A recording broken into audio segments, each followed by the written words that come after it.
Assalamualaikum warahmatullahi wabarakatuh. Selamat pagi Pesona Inspira. Gimana kabarnya hari ini? Semoga dalam keadaan sehat ya.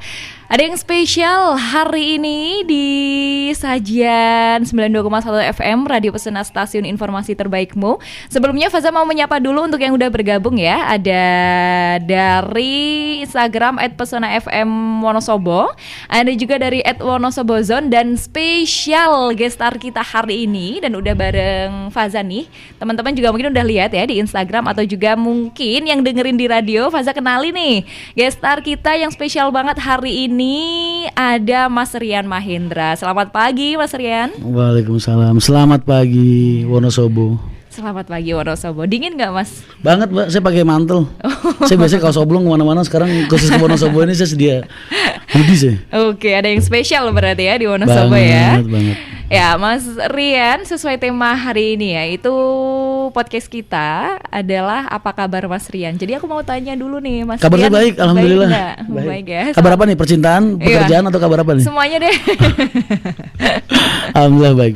Tapi pastinya juga sehat ya, karena bisa sampai di Wonosobo dan juga bisa menyapa teman-teman Wonosobo. Mungkin bisa disapa dulu deh Mas Rian yang udah gabung. Untuk teman-teman di Wonosobo yang sudah bergabung dengan Pesona pagi ini, salam kenal, saya Rian Mahendra. Salam sejahtera lah buat kalian semua. Mudah-mudahan hidup kalian semua penuh dengan keberkahan, kebaikan. Amin. Itu yang paling utama sih sebenarnya ya dari hidup, yaitu berkah gitu ya Mas Rian ya.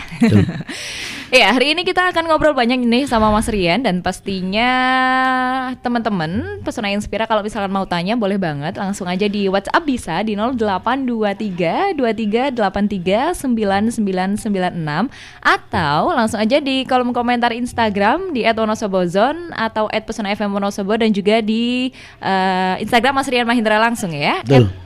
Rian Mahendra 83. Ya Mas Rian nih, sekarang lagi viral banget ya di jagat media sosial soal Mas Rian. Kemarin waktu cerita sedikit nih Mas Rian soal kemarin kan saya ditugasi Mbak Faza besok ini ya podcast bareng Mas Rian Mahendra gitu kan.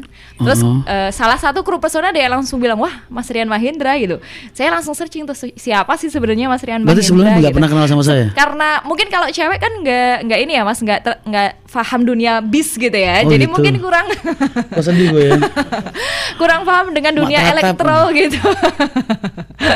Apalagi bis gitu kan. Tapi setelah saya lihat di media sosial, saya ketik di Google, ternyata nama Mas Rian Mahendra sudah sangat tidak asing, tidak hanya di Wonosobo tapi juga di dunia nasional Indonesia gitu ya. Siap. Nah, banyak sekali isu-isu yang akhirnya datang, apalagi yang kemarin viral gitu Mas. Tapi Faza nggak mau ke situ dulu deh gitu. Kita bahas yang lain dulu sebenarnya. Aku lebih penasaran gimana sih atau masa kecil Mas Hendra dulu deh. Mas Hendra tuh lahir di mana, terus dibesarkan di daerah mana gitu. Banyak yang bingung juga, dalam artian Mas katanya orang Jawa kok logatnya Betawi gitu. Ya.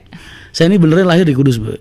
Lahir di Kudus 28 tahun silam. 28 tahun silam. Ya, tambah 12. Wah. 40 ya berarti 40. Ya. 40 tahun silam itu umur 2 atau 3 tahun ayah kan sudah, bapak udah jadi TNI di Aranut, Tangerang. Terus saya mulai hijrah tuh ke sana, ke Tangerang. Jadi dari kecil emang udah di Tangerang. Oh, berarti dari umur 3 tahun itu emang udah di Tangerang. Jadi cuma bahasannya nunut lahir ya Mas, yang Kudus. Iya betul, ikut kakak aja. Oke. Terus kemudian berarti tumbuhnya di Tangerang. Mas? Saya tinggal di Bubulak, Mbak. Ada perkampungan Betawi di sana lah. Oke, berarti menyesuaikan ya. Logatnya juga berarti nggak ada, sebenarnya ada alasan kenapa kemudian logatnya terbentuk kayak gitu ya, karena emang besarnya di sana. Saya pindah ke Jawa itu sejak habis nikah aja, Mbak. Umur 19 tahun. Baru saya pindah ke Jawa. Nikahnya 19 tahun Mas Rian? Betul. Saya dulu kalau pengen kerja harus nikah dulu, Mbak. Kalau nggak gitu ntar takut duitnya kebakar, Mbak. Lagi bujangan megang duit kan gatel, Mas. Saya sekolah di sana. Masa kecil kami ya sebahagia lah. Dalam artian bapak TNI, ibu guru, kita tinggal di asrama sampai akhirnya bisa punya kontrakan sendiri, kontrak di luar asrama. Sekolah di SD saya di Islamik. Nah ini orang bilang SD elit, ini bener itu TK elit. TK. memang bapak ibu itu walaupun kondisi keuangan ekonomi minim banget pada saat itu, tapi pendidikan buat anak ini luar biasa, Mbak. Jadi memang udah di-push di situ. TK di Islamik, SD di Islamik, SMP saya di SMP 1 Tangerang. Oke, berarti sampai sekolah SMP masih di sana ya? Masih. SD saya SD Islamik juga. SMP saya SMP 1 Tangerang yang di depan Polres tuh. Terus SMA-nya sempat ikut ujian di Al Azhar BSD. Wow. Tes lolos alhamdulillah. Cuman bertahan satu bulan kayaknya, Mbak. Habis itu DO. Satu caturulan tuh kalau sekarang 1 semester ya? Satu bulan tuh berarti 3 bulan, berarti 3 bulan keempat. Iya. Kan satu kelas itu satu tahap itu ada 3 Oh ya caturulan. catur ya, oh ya bener. Wah ternyata. Emang dulu nggak ngalamin caturulan? Enggak, saya udah semester Mas. Serius? Iya, beda generasi kita. Kok gue ngerasa tua ya? Iya, udah langsung semester. Oh gitu, berarti ternyata memang Mas Rian hanya lahir di Tangerang. Apa lahir di lahirnya Kudus? di Kudus, terus kemudian besarnya di Tangerang. Betul. Sampai kemudian kalau nggak salah nih di umur 19 ya, atau di umur berapa sih Mas Rian akhirnya terjun ke dunia bis gitu Mas, sampai darah daging ya istilahnya. Dari SMP itu emang udah gatel sama transportasi. Dalam artian gatel sama transportasi itu udah sering bantu lah, bantu di angkutan kota. Oke. Ya, saya mulai bantu dari mulai ngitungin setorannya, sampai narikin setorannya, sampai akhirnya udah seneng ngedisiplinin karyawan, ngedisiplinin kru itu udah paling seneng dari dulu. Jadi saya suka mangkal di Cikokol, di mana-mana di pos-pos di pasar anyar. Cuman buat ngecekin nih supir-supir angkot gue pada pakai seragam apa enggak. Oh. Jadi emang dari SMP itu udah kayak gitu kelakuan saya. Bahkan kalau libur Sabtu Minggu ntar saya ikut guntingin, ikut ngernet sama supir, ikut ngernet nguntingin penumpang tuh Mbak. Sebagai ini sih sarana senang aja Mbak sama dunia transportasi memang. Apapun itu judulnya, apapun itu babnya, selagi ada di situ tuh terasa menyenangkan banget lah. Terus akhirnya SMA CDO dikeluarin dari sekolah. Terus saya alasan sama Pak Haji, udah sama Bapak tuh udah nggak mau sekolah umum lah, pengen mondok aja. Oh, saya kalau dia tahu saya di DO, diajar saya Mbak. Oh, jadi saya nggak tahu ya? Nggak tahu, bahkan sampai sekarang pun mungkin beliau masih nggak tahu kalau saya dulu aslinya di DO gitu. Ini Pak Haji mohon didengarkan. Beliau nggak tahu. Akhirnya saya sama ibu dulu sempat ribut juga, bapak sama ibu. Anak udah disekolahin mahal-mahal segala macam, masuk ke sana susah. Ya tuh gimana, udah nggak pengen punya hasrat duniawi saya bilang. Pengen mondok, padahal asli di DO Mbak. Oh. Jadi ada alibinya ya ternyata. Ada. Kalau orang mau alibi agama kan siapa mau nentang kan. Oke. Makanya sebenarnya mondok itu dulu asli pelarian. Sampai akhirnya jadi bener-bener jatuh cinta sama Ponpes pada saat itu. Emang tahun-tahun pertama tuh berat banget karena kan kita dulu di Salaf Mbak. Pondoknya di mana Mas? Di Kediri, Ploso Mojo Kediri, Al-Falah. Wow, luar biasa. Emang tahu? Ya. Tahu dong. Saya kan juga pernah mondok. Oh gitu. Iya. Saya dulu di Salaf di sana Mbak. Saya dari 98 akhir lah, 99 awal tuh udah masuk di sana. Terus ya namanya pondok salaf kan kita terlepas dari duniawi ya Mbak. Koran aja nggak ada masuk Mas. Koran nggak ada, majalah nggak ada. Daging aja kita cuma bisa beli sendiri di pasar tuh, masak sendiri kalau sepasar sekali kan. Jadi tiap hari ya makannya pecel terus nggak ada hal umum yang masuk sama sekali.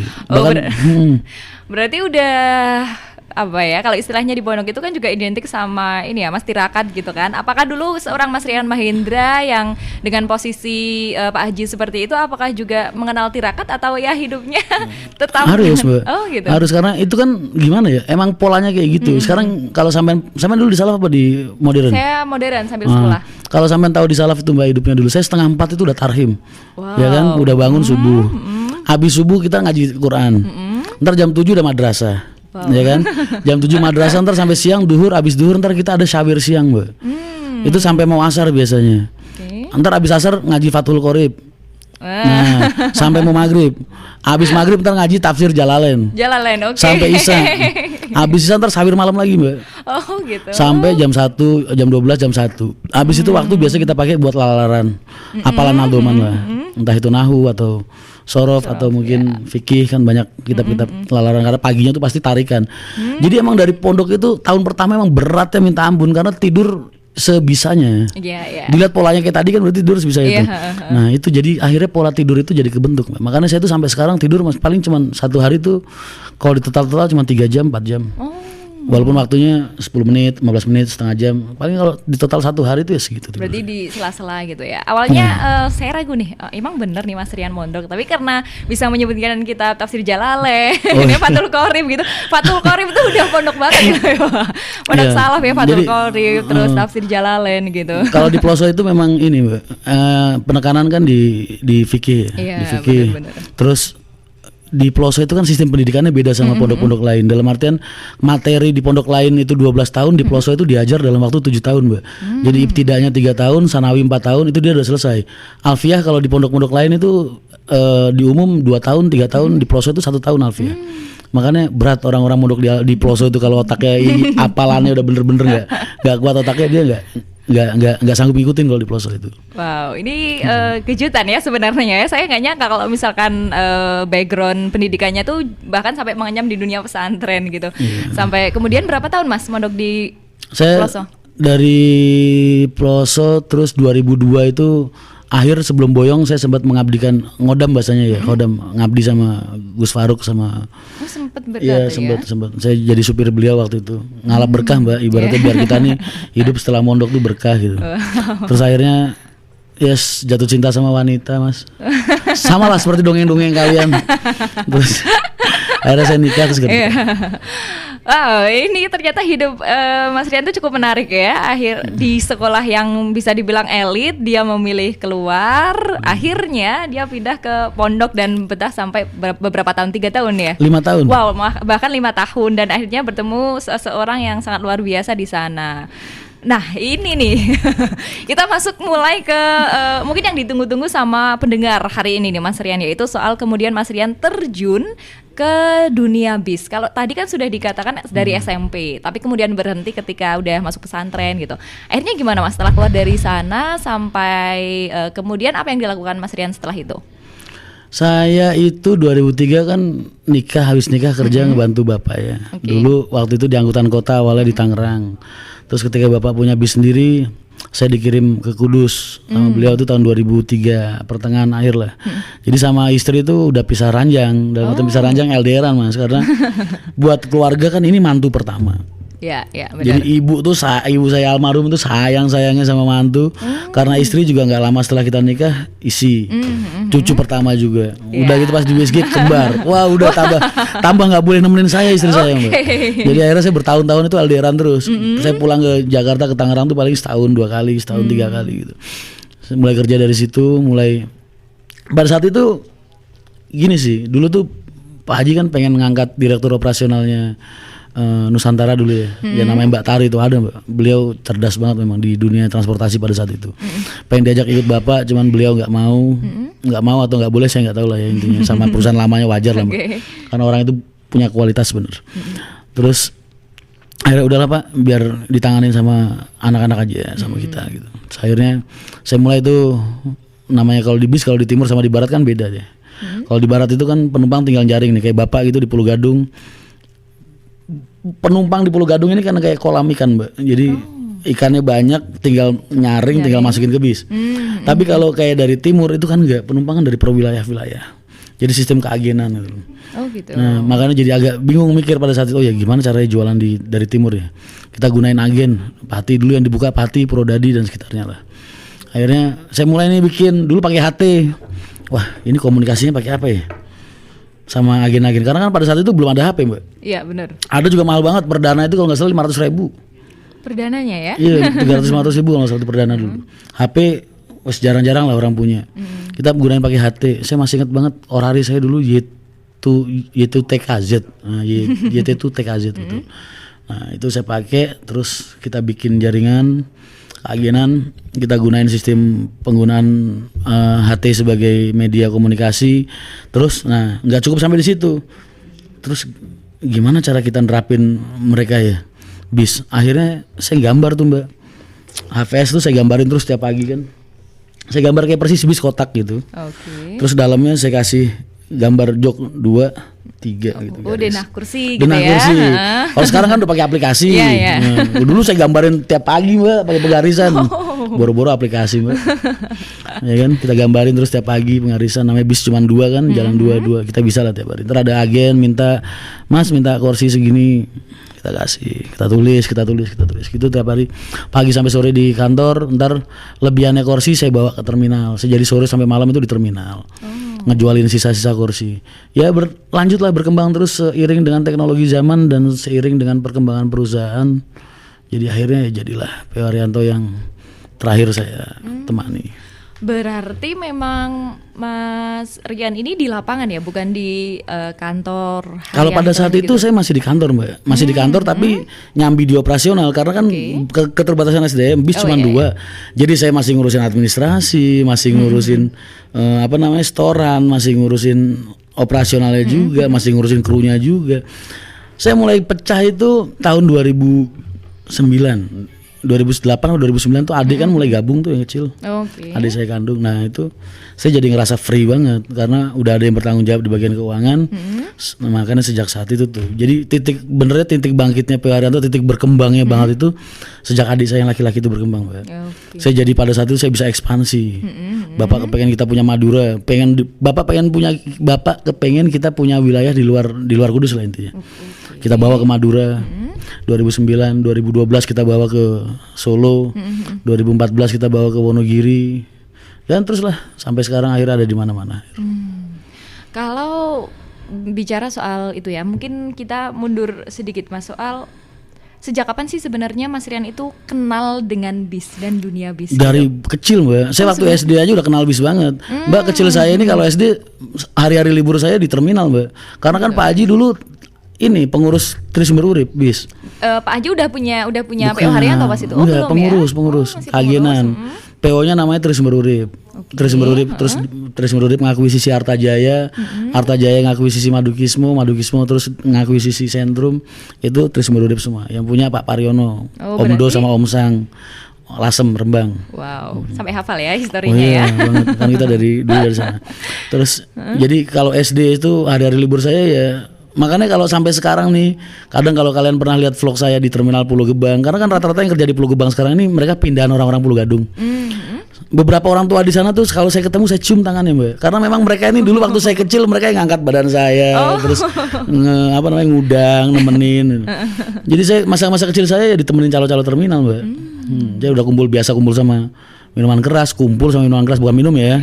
Kumpul sama mereka, terus yang badannya bertatuan kayak buku gambar ya kan. Udah biasa banget Mbak. Berarti memang lingkungannya dari kecil aja sudah kenal dengan seperti itu, makanya terbawa sampai sekarang ya. Dan itu sudah mendarah daging udah karakternya Mas Rian banget gitu. Emang kenapa saya kasar banget Mbak? Gimana? Emang saya kasar banget? Enggak, maksudnya karakter sampai dunia mengenal Mas Rian kan juga di dunia bis gitu kan, di YouTube gitu. Kemarin juga yang kru pesona bilang yang mengenalkan dunia bis terminal ke orang-orang itu ternyata dari vlognya dan YouTube-nya Mas Rian itu. Itu gimana Mas ceritanya sampai akhirnya pingin dan terwujud channel itu? Punya impian gini Mbak dulu itu. Ini bis, saya tuh pengen, ya bukan saya aja sih, saya yakin para suksesor dunia transportasi, senior saya, pengusaha transportasi era-era sebelum saya maupun yang ada pada saat saya mulai terjun di terminal. Itu saya yakin kami semua punya satu impian yang sama. Kita pengen dunia bis ini jadi sarana yang benar-benar dicintai masyarakat, tapi dengan pola yang semakin baik lagi setiap harinya. Ya, yang dulu ibaratnya kasar, terminal kumuh, bis asal-asalan, bis menang. Dulu tuh orang naik bis takut loh Mbak. Iya. Takut lah. Belum yang nodong, belum yang narik, belum yang nyekek, belum yang segala macam. Karena memang orang-orang di jalan tuh dulu saking susahnya nyari uang Mbak. Jadi persaingan antar temen itu udah banyak hal-hal yang nggak sehat lah. Terus orang-orang dagang, saya tuh sampai pernah Mbak dulu. Saya waktu itu duduk di bangku jok ekonomi paling belakang kan. Orang itu ada pedagang naik, itu waktu masih zaman non AC itu bis. Saya pas lagi di Pulau Gadung, pas lagi ngontrol di Pulau Gadung. Orang itu naik jualan jam tangan kalau nggak salah. Jam tangan itu dia bawa, dia naik. Jam itu ditaruh di pahanya setiap penumpang yang dia ada gitu. Taruh satu. Lah, terus dia ke belakang, terus dia maju ke depan lagi diambilin lagi dong. Mau beli nggak bu? Kalau nggak beli diambil. Lah sampai agak ke tengah itu mungkin dia kesel karena nggak ada satupun yang beli kan. Itu pisaunya langsung dikeluarin Mbak. Wah, saya pas lagi kebenaran di belakang ini lagi baca koran begini kan, dia mungkin nggak tahu kalau saya ada di situ. Saya lagi baca koran, joknya kan paling belakang, tengah nggak ada ini tuh, yang tengah yang panjang itu kan. Saya di tengah-tengah situ persis, saya ngawasin. Begitu pisaunya keluar, saya lari, saya tendang, saya tendang, itu palanya sampai kedorong ke itu loh, punukan persneling kan mesin depan tuh. Wow. Nah, udah kita orang kabur, jamnya kocar-kacir, akhirnya jadi rebutan penumpang. Jadinya dapat gratis. Udah jadi hal-hal kayak gitu tuh udah gimana, kita pengen hal-hal seperti itu bener-bener gak ada lagi gitu ke depannya. Kita pengen semua kerja lebih enak, lebih nyaman semakin. Ya, terus akhirnya terminal betul, gitu ya. betul. Jadi akhirnya terus ya alhamdulillah pemerintah banyak memberikan program-program untuk memperbaiki terminal. Pengusaha-pengusaha bis mulai memilih karoseri juga, karoserinya juga semakin mempermanis dan mempercantik penampilan bis. Jadi akhirnya bis jadi yang seperti sekarang lah. Makanya saya suka kalau ada bis itu ada strobonya, ada bonekanya, lampu-lampunya keren banget saya sekarang. Suka, Mbak. Itu buat saya karena gimana ya, orang tuh jadi nggak takut gitu. Iya benar. Apalagi anak-anak mulai video telele kayak gitu. Nah dari situ saya terus 2008-2009 itu kan ada komunitas namanya bismania.com ya. Bismania.com akhirnya pecah sama ORG itu pada saat itu. Lah saya melihat fenomena mereka, Mbak. Saya melihat pemuda-pemuda yang sangat menyukai bis, yang setiap hari cuma nongkrong di terminal, foto-foto, kadang ngerecokin juga saya anggap. Tapi buat saya mereka ini masa depan dunia transportasi gitu. Jadi terus saya mulai bergaul sama mereka, mulai berkawan sama mereka, saya mulai berkomunitas sama mereka. Sampai akhirnya, oh iya, zaman berubah, zaman berkembang, media nggak cuma di Facebook aja. Sekarang berkembang ke Instagram, berkembang ke YouTube, berkembang kemana-mana. Saya gunakan media YouTube. Dulu yang bikin inspirasi saya buat bikin YouTube itu Mas Antoni. Mas Antoni, itu juga orang di Sumber Alam, tetangga sampean. Oh gitu. Purworejo. Iya. Ya, saya ngeliat YouTube-nya dia, wah, kok keren juga ini orang ya. Tapi nggak ada yang nonton, Mbak, dia. Dikit lah, maksudnya. Ya rame lah, maksudnya. Kurang gitu. Wah, gimana caranya ya bikin supaya orang ini lebih tertarik lagi sama dunia transportasi. Karena Mas Antoni ini kan orangnya tipikalnya lugu, Mbak. Lugu, terus emang orangnya saking baiknya jadi orang. Jadi mungkin dunia ini udah terlalu muak ngeliat orang-orang baik ya. Jadi mereka butuh sosok yang sedikit jahat gitu kan akhirnya. Akhirnya saya bikin lah channel YouTube ya kan. Saya bikin channel YouTube lah, akhirnya tuh serami, Mbak. Alhamdulillah. Jadi channel YouTube saya mulai bikin, terus saya mulai mengenalkan dunia transportasi, baik dari segi terminal, dari segi bisnya, krunya, gimana cara saya ngedidik orang. Saya terakhir aktif kan saya mimpin 1.800-an orang, Mbak. Wow. Trip itu? Atau nge-trip? Oh, yang di saya mimpin 1.800-an SDM. Itu dari kru, keagenan maupun orang-orang saya di lapangan. Wow. Tapi saya tertarik sama ceritanya Mas Rian yang soal tadi dunia transportasi terutama di terminal yang masih gelap gitu. Otomatis pada saat Mas Rian masih kecil ya, itu kan juga melihat hal itu apa nggak takut Mas Rian yang masih kecil kemudian? Enggak, Mbak, karena dulu Pak Haji Arianto jadi salah satu orang yang paling ditakutin di terminal gitu. Jadi anak macan siapa mau ganggu sih? Iya benar ya. Dan akhirnya mantep untuk tumbuh di situ gitu. Jadi orang-orang setiap saya lari-lariannya nggak ada nyolek saya, nggak ada, Mbak. Yang ada malah nang. Diajak foto gitu ya. Nggak ada foto zaman dulu lah. Oh gitu. Diajak main. Kok gede gitu, kok udah besar gitu. Biasanya masa kecil saya kayak gitu. Wow, oke lah. Dan apa yang membuat Mas Rian akhirnya merasa bahwa dunia transportasi sudah berubah, sudah menjadi lebih baik gitu ya, karena dulu seperti itu. Apa yang kemudian pengen dikenalkan lagi ke masyarakat gitu? Banyak benernya ambisi. Kita nggak tahu, Mbak, karena hal-hal seperti itu kan kita nggak pernah terbayangkan sebelumnya ya. Dulu ketika kita tahun 2000-an atau tahun 90-an kita melihat bentuk bis yang modelnya kayak monyong kereta lah, yang model kayak apalah nonong lah apa segala macam.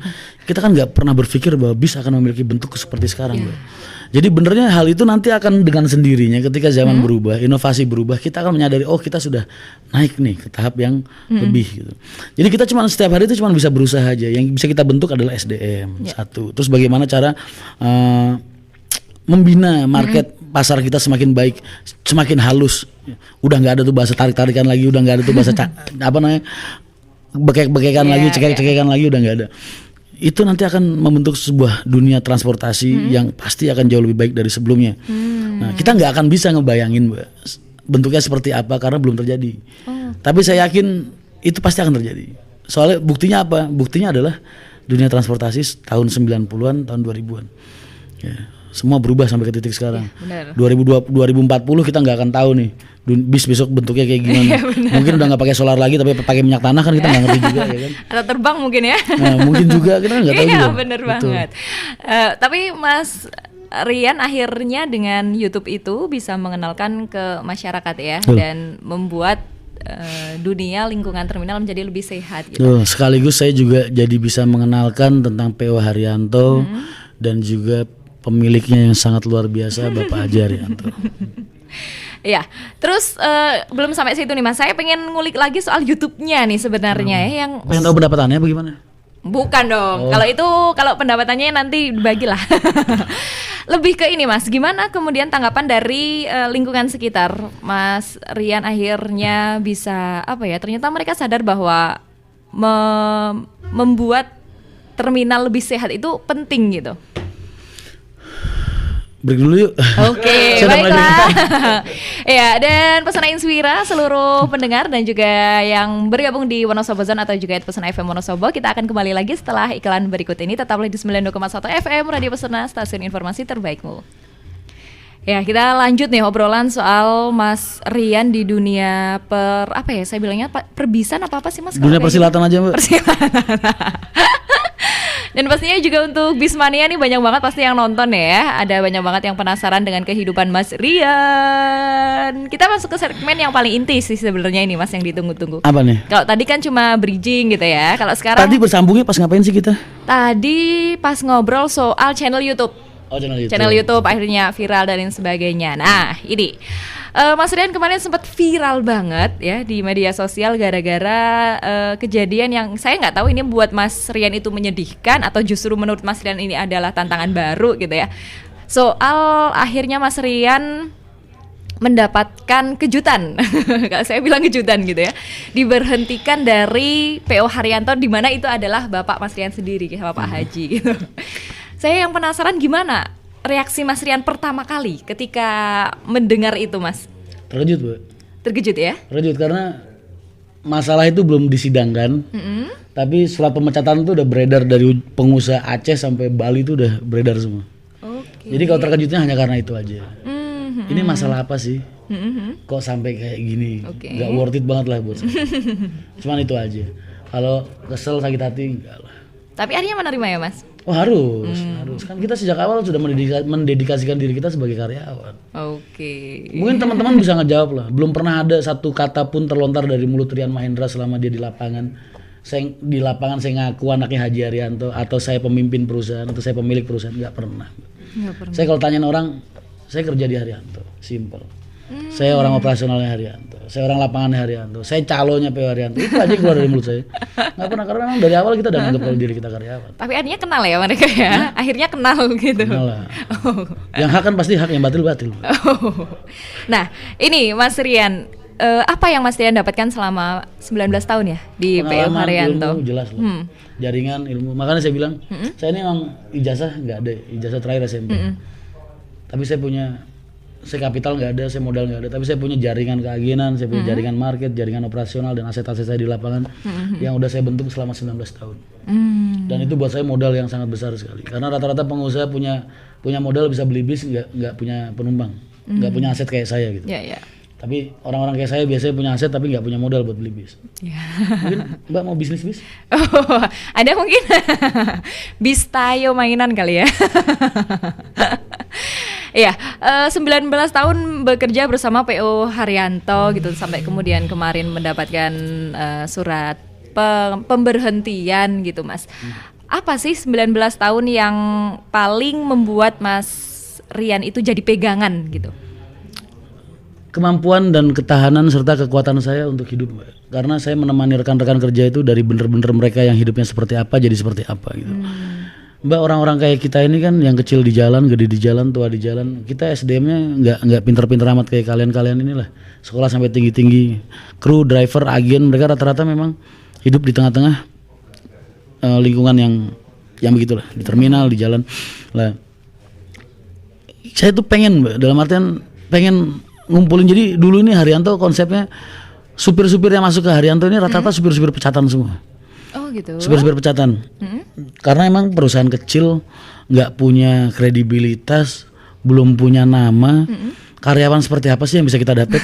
Ya kan? Nggak mungkin orang-orang yang berkualitas mau ngelamar di kita, Mbak. Wong kita aja bisa nonasi kan.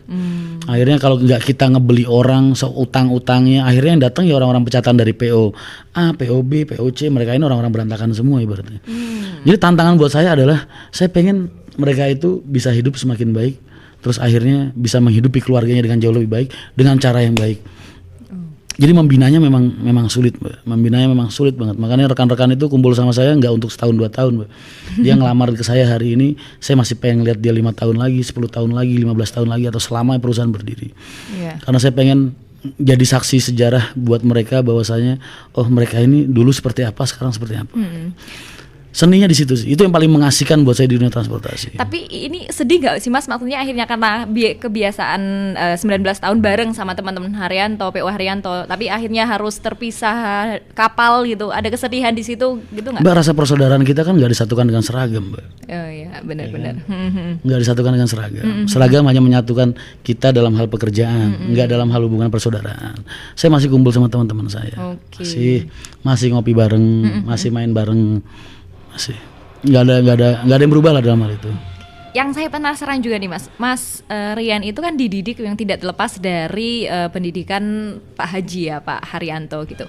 Sebenarnya kalau saya pengen tahu gimana sih sosok Pak Haji itu mendidik Mas Rian sampai Mas Rian itu ternyata mentalnya bisa sekuat sekarang gitu. Saya satu-satunya orang di rumah, Mbak, di antara adik-adik saya yang dididik sama bapak dengan kepalan tangan sabuk bretel itu tentara sama sepatu tentara, Mbak. Wow, disiplin ya, dalam artian disiplin ya. Oke. Dan itu membawa Mas Rian sampai sini. Maksudnya sampai sekarang. Kok seandainya kalau dulu saya mikirnya sampai kabur bolak-balik, Mbak. Kabur sampai warung mangga depan sampai tukang ojek, ntar balik lagi ke rumah ya kan. Gitu. Ini gue anak boleh nemu apa gimana sih? Gue ketilang naik motor ketilang ya kan. Orang mah diambilin ke orang tua ya. Saya enggak mah dipukul, perut saya yang kerasa punggung, Mbak. Badan Bapak kan keker dulu, Mbak. Belum masih saya tawuran ketangkep, 2 pulang dia nganterin teman dia polisi. Ya anak gimana kayak saya diinjek-injek pakai sepatu skate tentara gitu. Jadi buat saya kalau waktu itu nanyanya kok Rian yang 30 tahun lalu 25 tahun lalu mungkin kesel lah, Mbak, sakit hati lah. Gila nih gue anak boleh nemu apa gimana, gue kok diperlakukan seperti ini gitu. Tapi ketika kita dewasa, Mbak, kita jadi sadar. Kok dulu ayah saya nggak mendidik saya seperti itu. Wah, saya udah ngabisin banyak anak gadis di mana-mana mungkin. Oke, berarti memang sebenarnya itu yang membentuk Mas Rian sampai hari ini, sampai sekarang gitu ya. Itu karena kesuksesan Pak Haji dalam mendidik saya. Sampai sekarang setelah kejadian itu hubungan Mas Rian dengan Pak Haji gimana? Hubungan keluarga saya masih berkeyakinan bahwa saya dan Bapak baik-baik saja. Tapi kalau untuk hubungan profesionalisme kerja memang enggak. Enggak ya. Berarti untuk kekeluargaan memang masih dijaga ya? Harus lah, Mbak, orang tua sampai kapan pun orang tua. Kalau sama adik-adik juga masih ya, Mas? Masih, alhamdulillah.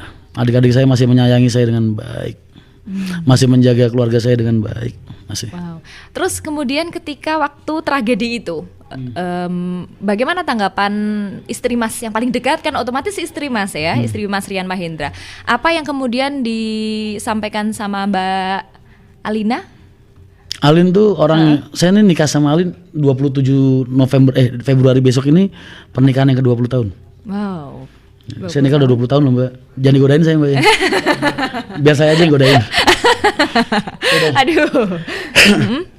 Pernikahan saya ke-20 tahun, terus selama 20 tahun itu Mbak bayangin, saya tuh nggak pernah ngelihat wajah istri saya cemberut, menggerutu, atau kelihatan marah, atau kelihatan kesel. Itu nggak pernah, Mbak. Wow. Alina tuh selama 20 tahun, entah ada beras di dapur atau enggak, dia nggak pernah nunjukin wajah susah, wajah menggerutu, wajah nggak enak dilihat. Itu selama 20 tahun nggak pernah, 1 detik pun nggak pernah terlihat tuh Alina. Jadi dia tuh tipikal orang yang setiap saya punya masalah, isinya cuma support aja.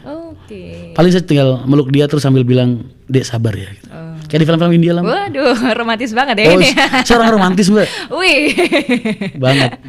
Walaupun lapangan yang identiknya katanya nggak romantis, ternyata Mas Rian Mahendra bisa romantis juga ya. Saya kan kejem cuma sama musuh-musuh saya aja. Sama orang-orang yang saya sayangi beda. Mau nyoba nggak? Enggak lah. Udah ada di rumah. Iya, apakah itu menjadi satu penguat buat Mas Rian, Mbak Alina yang sudah setia dan ternyata begitu mensupport apa yang terjadi sama Mas Rian gitu? Nggak ada satupun kepala keluarga, Mbak, yang pengen hidup jauh dari istri, dari anak tuh nggak ada gitu. Saya ini jarang pulang dulu, pulang paling 2 minggu sekali, 3 minggu sekali, sebulan sekali, 2 bulan sekali gitu. Karena memang dari awal itu istri udah saya doktrin lah, dalam artian saya doktrin itu, kamu nikah sama saya, prioritas saya pertama kali dalam hidup adalah satu Allah, terus kedua orang tua, ketiga perusahaan, keempat baru kamu gitu. Ya, jadi karena perusahaan ini kan naungin banyak orang, ribuan orang, anak istrinya gitu. Dan emang Alin ini orang yang susah didapetin dulu gitu. Oh. Saya pacaran bolak-balik Mbak, ditolak sama dia doang. Perlu perjuangan ya banget ternyata Mbak. ya. 6 bulan saya merjuangin dia. Parah emang. Tapi begitu dapat kan hasilnya. Ya. Tulin gue sanjung lu. Ternyata ya seorang Mas Rian Mahendra juga bisa mengejar cinta. Dia satu-satunya wanita yang saya kejar mati-matian 6 bulan. Dan akhirnya berhasil ya Mas. Ya, dan sosok Mbak Alina yang jadi support system Mas Rian Mahendra sampai akhirnya nih setelah ada tragedi pemecatan itu, apakah Mas Rian Mahendra langsung, seorang Mas Rian Mahendra soalnya ya yang sudah dikenal dalam dunia transportasi gitu, apakah setelah itu Mas Rian langsung bisa mendapatkan pekerjaan di tempat lain atau ada prosesnya? Proses terpuruk dulu lah. Oh, pernah terpuruk ya Mas? Harus lah Mbak. Loh, siapa yang gak pernah terpuruk sih Mas? Mbak, kegagalan itu hal yang biasa gitu. Keterpurukan itu juga hal yang biasa. Yang nggak biasa itu kalau kita nggak mau punya keinginan atau nggak punya keinginan lagi untuk bangkit. Kalau terpuruk itu hal yang wajar. Saya gulung-gulung di rumah nangis menyesali, ya Allah nasib gue gini amat. Itu hal yang wajar. Sebulan, 2 bulan, 3 bulan, 4 bulan kita nikmatin aja. Ntar kalau kita udah jenuh sama keterpurukan kita udah muak sama perasaan-perasaan negatif yang ngebelenggu hati kita, ya saat itu kan kita jadi sadar, oh udah nih cukup lah. Sekarang saatnya gue bangkit. Pernah bangkit fighting lagi lah. Pernah berarti Mas waktu setelah itu terpuruk gitu? Wes 5 bulan Mbak, saya gak kenal orang. Apa yang dilakukan? Apa menyendiri atau gimana? Lebih ke arah menyendiri sama mikir aja sih Mbak. Oh 19 tahun gue ngegedein perusahaan ini ya, gini amat ya. Wajar lah Mbak, namanya orang kan masih. Oke, ya benar-benar. Kok kayaknya ya perasaan-perasaan kayak gak adil lah, perasaan kayak segala macem lah. Ya manusiawi lah, apa yang kalian rasain saat kalian ada di posisi saya, mungkin itu saya rasain pada saat 3-4 bulan ketika saya setelah pemecatan itu gitu. Oke, berarti pernah terpuruk juga ya Mas? Harus. Emang Mbak gak pernah terpuruk? Ya pernah dong, semua orang pastinya pernah terpuruk ya, entah itu dalam hal ekonomi, dalam hal percintaan. Kapan-kapan terpuruknya gitu. Bareng sama gue pasti beda. Oh gitu ya, langsung bangkit lagi. Bangkit lagi pasti. Ya ini nih yang menarik Mas Rian, setelah saya cari informasi, Mas Rian katanya setelah dari pemecatan itu, setelah tragedi pemecatan itu, kabarnya kan Mas Rian otomatis mencari pekerjaan ya. Akan tetapi yang mereka lakukan adalah justru kalau misalkan kita tahu privilege Mas Rian begitu besar, biasanya langsung dapat pekerjaan, justru mereka yang Mas Rian lamar itu nggak percaya. Itu benar nggak Mas? Banget Mbak. Makanya jadi sekarang bayangin Mbak, setiap saya ngelamar kerja kemana-mana gitu. Itu orang pasti bilang, Mas bercanda sampean, saya mau gaji sampean berapa? Satu, terus kedua, sampean kan anaknya Pak Haji Mas, sampean itu PO Haryanto nih. Orang ngelihat Rian Mahendra di lapangan itu ngelihat PO Haryanto Mas, sampean mau ngelamar di saya, terus saya gimana gitu. Jadi wajar lah. Akhirnya mereka banyak yang nggak percaya, banyak yang segala macam. Kan masalah ini benernya bukan karena saya nggak bisa kembali Mbak, tapi karena memang saya yang nggak ingin kembali gitu. Berarti beneran ini Mas nggak ingin, nggak ada niatan apakah suatu saat gitu? Udah cukup Mbak, 19 tahun kan bukan waktu yang sebentar. Ya kan? Udah terlalu banyak lah yang saya korbankan. Dalam artian saya ngorbanin buat perusahaan ini Mbak ya. Saya ngubur cita-cita saya ngubur impian saya ngubur masa muda saya ngubur masa di mana saya bisa mensejahterakan diri saya sendiri buat perusahaan ini. Dan saya bersyukur banget, alhamdulillah saya bisa menemani ribuan orang yang mereka semua kehidupannya bisa jadi jauh lebih baik daripada mereka sebelum mereka bersama saya gitu. Iya, benar. Jadi buat saya 19 tahun ini kan udah cukup lah buat saya bakti. Sekarang saatnya saya buat mikirin diri saya sendiri gitu. Iya, menggapai cita-cita yang lain gitu. Betul, ya Mas ya. Saya masih punya cita-cita Mbak. Wow. Nah, ini kalau misalkan tadi kalau orang itu kan memang pernah mengalami mencari kerja dan ditolak sana sini. Kalau Mas Rian juga mengalami hal yang sama, tapi bukan karena ditolak ya. Lebih karena nggak percaya. Emang beneran gitu. Makanya saya bikin video YouTube waktu itu kan. Saya ngomong di situ terang-terangan kalau saya udah nggak kerja di PO dalam dengan harapan tuh biar orang tuh percaya mata lu melek, gue butuh kerjaan. Anak bini gue juga butuh nafkah kan gitu.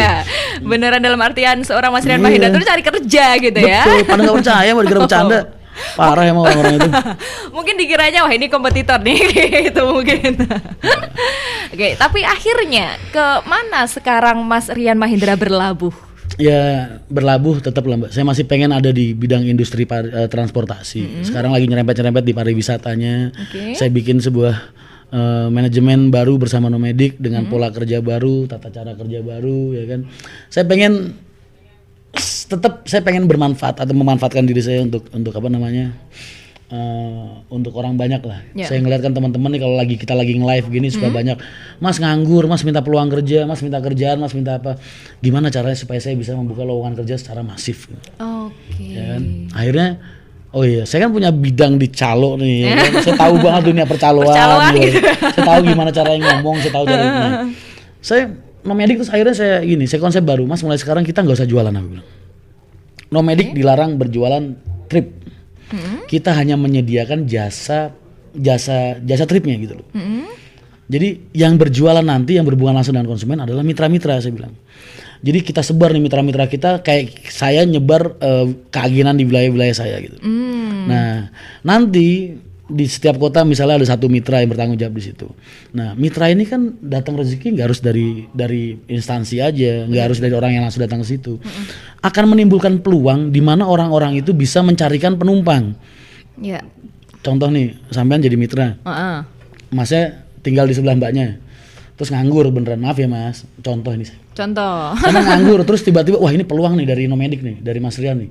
Kalau saya bisa nyariin orang yang open trip, saya dapat komisi gitu kan. Sampean muter dong di kota-kota, ke sekolahan sampean mungkin kemana, mau nge-trip nggak ke sini. Sampean antar ke sini, nanti kalian ada profit sharing. Penghasilan nggak? Enak nggak? Saya akan menjadikan orang-orang di Indonesia ini calo semua. Cita-cita Mas Rian selanjutnya. Jadi moto Mas Rian adalah selamat sampai jumpa calo-calo selanjutnya gitu. Sampai jumpa calo-calo. Jadi kalau lihat orang tuh langsung caloku, calon-calo gitu. Calon-calo saya gitu. Kalau dulu berarti masih berhubungan sama transportasi, tapi sekarang lebih ke pariwisata ya Mas ya? Kan transportasi pariwisata butuh transportasi. Nggak mungkin banget. Saya mau gendong penumpang saya. Gitu. Terus saya juga masih punya impian dan harapan suatu saat saya masih bisa bergerak di bidang transportasinya dan masih saya usahakan sampai detik ini. Ada rencana pengen bikin sendiri gitu Mas, armada sendiri sampai buat PO sendiri gitu? Doain aja lah. Masih tahap ya? Doain aja. Makanya saya bilang, Mbak, ini tuh benernya bukan musibah buat saya. Buat saya ini anugerah, karena ini kesempatan yang diberikan sama Allah kepada saya, walaupun bentuknya masih kesempatan ya. Ini kesempatan yang diberikan kepada Allah, dari Allah untuk saya, untuk keluarga saya, untuk saya bisa mensejahterakan diri saya, rekan-rekan saya dan orang-orang yang saya sayangi lah. Tadi sudah nyerempet sedikit soal kerjaan Mas Rian sekarang gitu. Apa yang pengen Mas Rian lakukan kalau misalkan kemarin sudah membuat manajemen berbeda dari yang sebelumnya di Nomadic gitu. Terobosan selanjutnya setelah ini apa Mas kira-kira? Ada. Sudah ada ya plannya. Ntar kalau udah mulai jalan kita podcast lagi. Oke, berarti selanjutnya podcastnya adalah project Mas Rian selanjutnya. Ntar kita podcast lagi. Oke, kalau yang project tadi udah sejauh mana Mas? Yang mana? Nomadic? Nah, yang Nomadic itu. Nomadic sekarang udah lagi perekrutan kemitraan. Ya, jadi saya beberapa wilayah itu saya bagi kemitraan. Jadi mereka nanti komisi dari setiap wilayah masing-masing jatuhnya ke mereka, Mbak. Jadi saya neken orang di pariwisata itu kadang ngambil margin keuntungan. Saya tanya sama Arma, berapa sih biasanya biro-biro pariwisata itu ngambil margin keuntungan? 20%, 30% atau bahkan lebih. Oke, fine, kita nyari margin 15% aja saya bilang. Yang 10% kita kasih ke mitra, supaya dengan harapan apa mitra 10% ini bisa dibagi lagi ke sub-sub agen calo-calo liar kayak saya dulu itu, ya kan. Nanti yang 5% untuk kita. Ya. Jadi kita ngembanginnya dari situ. Terus kita bikin open trip jadwal dari 1 tahun penuh. Jadi orang tuh ada produk untuk dijual terus. Gitu. Nah, nanti kalau kita nggak jualan, nanti setiap instansi yang nelpon kita butuh trip kemana, saya tanya wilayah mereka di mana gitu. Wilayah mereka misalnya Jakarta Utara. Oh ya, nanti akan ada kantor perwakilan cabang kami Jakarta Utara yang berangkat. Jadi saya menjadikan mitra-mitra saya itu dengan biaya yang sangat murah sekali untuk mendirikan perusahaan sendiri. Jadi kepala cabang saya di setiap daerah. Berarti sebenarnya dengan trik ini salah satu cita-cita Mas Rian untuk bisa memberikan lapangan pekerjaan ke orang lain juga sudah mulai terwujud ya Mas ya. Karena pasti kan calo itu kan juga mereka akan dapat sharing komisi tadi gitu. Sudah sampai mana? Apakah di Wonosobo juga ada agenda itu Mas? Wonosobo ada. Siapa yang memegang? Wonosobo siapa yang lamar? Ada? Udah mulai? Wih, sudah mulai ya, udah mulai ada. Itu ada yang mau ngelamar coach? Lumayan lu. Sampingan lah. Sekarang gini deh, open trip aja nih. Open trip Lombok Bali. 2.700.000. Berarti kan mitra saya dapat 270.000 per orang. 2.600.000 dari Jakarta ke Lombok sama ke Bali. Itu 2.600.000 6 hari. 7 hari. Mereka dapat 260.000. Enak kan? Kalau ada sub datang misalnya supnya calonya datang ke mitra, kan mereka tinggal sharing profit. Oh iya, buat gue 100.000 ya, lu 160, fine kan? Dan itu satu kepala ya? Iya, per kepala. Wow. Dan itu trip kita masih kita bilang sama atau lebih murah. Makanya saya bilang caranya supaya kita nggak bersaing dengan biro, Mbak. Supaya saya nggak ribut dengan teman-teman biro. Ntar ya namanya Mas Rian nih orang dari akap ngacak-ngacak dunia travel, dunia pariwisata, makan gue jadi hilang ya kan? Iya benar-benar. Saya bilang sama mereka, ngapain lu bersaing sama gue? Kan kalau lu nganterin gue penumpang, lu gue kasih komisi. Iya benar-benar. Ya kan? Iya. Nggak ada yang hilang dari diri mereka. Cuman itu aja. Wow. Saya lebih suka nge-branding nama Nomadic semakin besar daripada hasilnya gitu. Tapi ada tantangan nggak menurut Mas Hendra? Karena kemarin cuma di dunia transportasi, sekarang udah ke manajemen pariwisata. Kan ada yang sedikit yang berbeda ya? Tantangan, saya orangnya suka tantangan. Gimana Mas, tantangan yang kira-kira dihadapi di dunia pariwisata gitu? Konsep. Menentukan konsep sama realisasinya. Ya. Tapi itu hanya kesulitan yang hanya akan kita alami di awal-awal aja sih. Ketika berjalan semua akan membaik. Oke, berarti sejauh ini memang sekarang, jadi kalau yang kemarin ada yang bertanya-tanya Mas Rian kemana nih, penasaran gitu kan, karena seorang bos PO Haryanto menjadi salah satu perusahaan terbesar di Indonesia dipecat, kira-kira kemana gitu. Ternyata udah terjawab ya teman-teman, jadi sekarang sedang menggeluti dunia pariwisata dan semoga ini juga bisa menjadi kolaborasi dan sumbangsi Mas Rian untuk bisa memajukan dunia pariwisata juga gitu. Sejauh ini Mas Rian terjun ke dunia pariwisata, ada nggak sih yang menurut Mas Rian harus diperbaiki? Banyak. Dari segi apanya nih? Transportasinya, perbiroannya, marketingnya, atau dari lokasi? Yang paling harus dibenahi menurut Mas Rian di dunia pariwisata bagian apa? Kepedulian setiap perusahaan untuk memikirkan piknik rekan-rekan kerjanya. Wah, bener ya. Tapi kan rekan-rekan kerjanya piknik setiap hari tuh kalau misalkan ada ini trip gitu. Bukan, aku ngeliatin pabrik-pabrik nih, apa mungkin pegawai-pegawai BUMN atau mungkin apa gitu. Lu kerja mulu gak capek apa ya? Pagi malam Jakarta Mas, berangkat macet, pulang macet ya kan malam. Kenapa gak pada mikirin sih karyawannya? Oh ya, 2 minggu sekali apa gimana nge-trip berjamaah gitu misal. Why not gitu loh. Bener, jadi biasakan healing gitu ya. Iya, budaya healing kalian tingkatkan lah. Biar gak stres. Ya benar. Setuju. Mohon maaf bos saya mana ya? Bos saya semoga denger ya.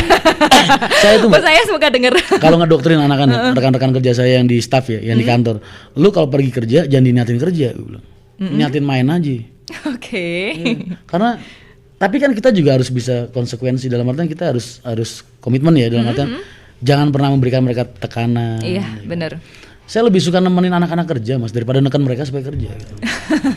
Jadi ada beberapa hal yang memang selama saya hidup itu prinsip ini saya pakai. Saya nggak pernah bergantung sama orang lain. Dan nggak pernah berharap sama orang lain. Jadi kalau saya nyuruh teman-teman kerja saya nih, saya nggak pernah nyuruh mereka sesuatu yang saya nggak mungkin untuk lakukan sendiri. Kecuali di bidang montir ya, karena mereka kan memang butuh orang-orang yang spesial. Jadi ketika mereka saya perintahkan untuk mengerjakan sesuatu, terus mereka gagal, saya nggak akan marah Mbak, saya nggak akan kecewa, justru saya malah merasa berterima kasih. Berarti saya secara nggak langsung saya udah dibantu setengah jalan sama dia Mbak. Sisanya biar saya terusin sendiri gitu loh. Tuh, jadi anak-anak fun Mbak kerja, nggak ada tekanan. Mereka kerja, yang penting kerjaan beres, habis itu mau dia mau pada tiduran di sofa, mau pada ngapain, silakan. Itu dulu pada era saya. Kalau era sekarang saya nggak tahu. Ya benar. Nah, apakah ini ada pertanyaan dari Instagram yang mau ditanyakan? Oh ya, ada mau ditanyakan untuk rekan-rekan di Instagram. Lu pengen nanya nonton di Instagramnya apa itu? Wonosobo Zone ya, bisa ditanyakan. Nah, sebelum pertanyaan dari teman-teman di Instagram, apa yang selalu dipegang sama Mas Rian Mahendra selama hidup ya? Maksudnya di dunia pekerjaan. Prinsip Mas Hendra sampai sekarang yang masih terus dipegang apa Mas? Saya nggak pernah pilih-pilih orang untuk duduk satu meja, Mbak. Untuk kenal sama orang tuh saya nggak pernah pilih-pilih. Sekarang kalau orang di ruang lingkup kita Mbak, di terminal malam hari, tengah malam, pekerja malam kita kumpul, asongan kita kumpul, tukang cuci kita kumpul, bos bis kita kumpul. Jangan pernah milih-milih orang untuk berkawan. Satu. Terus kedua, jangan pernah bersifat atau melakukan hal-hal yang jahat kepada orang lain. Jahat sama nakal beda ya Mbak? Paham ya jahat ya? Nah, jahat itu cenderung menyakiti orang lain. Tapi kalau nakal itu biasanya impact-nya cuma ke kita aja. Terus ketiga, ya apa ya? Jangan pernah nakal. Ya situlah. Jangan pernah milih-milih untuk berkawan. Terus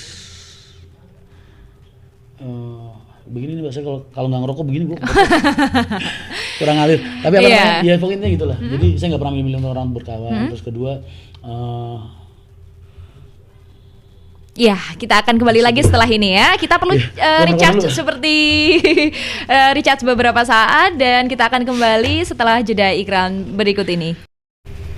Ya, Mas Rian, kita tadi udah banyak banget ngobrol nih soal perjalanan dari kecil Mas Rian, sekolah, kemudian sampai 19 tahun di PO Haryanto, dipecat, kemudian sekarang pindah ke dunia pariwisata bersama Nomadik gitu. Perjalanan menjadi seorang Mas Rian selama 40 tahun sampai tahun ini, apa pelajaran yang bisa Mas Rian dapatkan gitu Mas? 40 tahun sih 28. Oh ya 28 ya, mohon maaf. Apa yang saya dapatkan? Apa yang saya dapatkan? Iya. Apa yang saya dapatkan ya apa yang kalian lihat lah. Wow. Karakter 1, terus wawasan 2, terus kemampuan 3. Ya, benar. Ada pelajaran nggak yang Mas Rian dapatkan sampai ternyata ada seperti ini gitu? Ada. Benernya itu dari dulu saya pegang Mbak prinsip hidup itu. Cuman untuk kali ini bener-bener nggak nyangka aja kalau datangnya dari orang-orang terdekat kita. Iya. Bener saya punya prinsip. Ketika saya hidup di jalan itu ada beberapa hal yang harus saya bener-bener saya pegang sampai sekarang. Saya nggak pernah berharap sama manusia, saya nggak pernah percaya sama manusia, nggak pernah bergantung sama manusia. Itu loh. Makanya saya lengahnya dalam hal ini kali ini karena emang ya itulah kenapa kok pengkhianatan itu terasa menyakitkan, karena kan datangnya bukan dari orang-orang yang bukan dari musuh-musuh kita, tapi dari orang-orang yang kita sayangi. Makanya jadi ini buat saya jadi pelajaran banget lah, supaya saya lebih waspada lagi, lebih berhati-hati lagi kemudian hari. Benar sih, karena memang ya itu cobaan itu kan datang dari sudut yang tidak bisa kita prediksi gitu ya, dan itu tiba-tiba gitu. Tapi ini jangan takut gagal, jangan takut terpuruk, karena setiap kita gagal, setiap kita terpuruk, titik bangkit kita itu akan jadi lebih kuat daripada sebelumnya. Lu gagal sekali nih, terpuruk sekali, abis itu bangkit, besok terpuruk lagi, gagal lagi. Kebangkitan kalian kali itu jauh lebih kuat dari kebangkitan kalian pertama. Jadi saya siap untuk gagal 1000 kali dan saya siap bangkit untuk 1001 kali. Wow, ini keren banget. Jadi kalau untuk ada teman-teman muda yang sekarang lagi keadaan terpuruk nih ya gitu, dan karena sekarang kan fenomenanya kayak bahkan sampai ada yang mengakhiri hidupnya karena skripsi dan lain sebagainya gitu ya Mas. Jadi ternyata ada sesuatu yang harus kita terus perjuangkan dari apa yang sedang terjadi hari ini, walaupun itu sedikit tidak baik dan tidak enak gitu ya Mas Rian ya. Dan akhirnya seperti yang Mas Rian sampaikan, dia juga berhasil bertemu dengan kapal baru yang siap untuk Mas Rian kembangkan seterusnya. Mungkin closing statement dari Mas Rian untuk menyapa pendengar Pesona, Wonosobo Zone, teman-teman di Wonosobo dan lain sebagainya Mas. Saya nggak bisa ngasih statement apa-apa. Saya biasa mendoakan orang di setiap akhir vlog saya. Saya berdoa mudah-mudahan aktivitas kalian setiap hari diberikan kelancaran oleh Allah Subhanahu wa taala. Rezeki kalian diberikan kelancaran, keberkahan. Amin. Terus kalian, keluarga kalian dan orang-orang yang kalian sayangi diberikan kesehatan, keselamatan dan perlindungan selalu oleh Allah. Pesan saya cuma satu, selalu berusaha jadi orang baik dan selalu menyebarkan kebaikan kepada siapapun juga orang-orang di sekitar kalian. Oke, terima kasih banyak Mas Rian udah mampir ke podcast Pesona FM Wonosobo dan juga Wonosobo Zone. Semoga apa yang direncanakan, apa yang akan dikerjakan bisa memberikan manfaat untuk Mas Rian sendiri dan orang-orang sekitar pastinya ya, gitu. Nah, gimana nih? Udah terjawab ya pertanyaan teman-teman ya? Pastinya kalau tema hari ini Mas Rian apa kabar? Udah terjawab, Mas Rian baik, Mas Rian oke, Mas Rian masih kayak dulu gitu. Gak ada yang berubah dari Mas Rian, dan Mas Rian tetap akan menjalankan bisnis, menjalankan usaha dengan kepribadian Mas Rian seperti ini, pola pikir Mas Rian seperti ini. Jadi tunggu kejutan yang lain, dan pastinya juga tetap pantengin terus vlog-vlognya Mas Rian karena akan terus memberikan edukasi mengenai banyak hal di sana. Yang saya tinggalkan kan cuma seragam saya. Waduh, keren. Bukan hati dan jiwa saya. Iya. Dan akhirnya saya Faza pamit dan juga Mas Rian. Semua kita berjumpa lain kesempatan. Kami akhiri. Wassalamualaikum warahmatullahi wabarakatuh. Waalaikumsalam.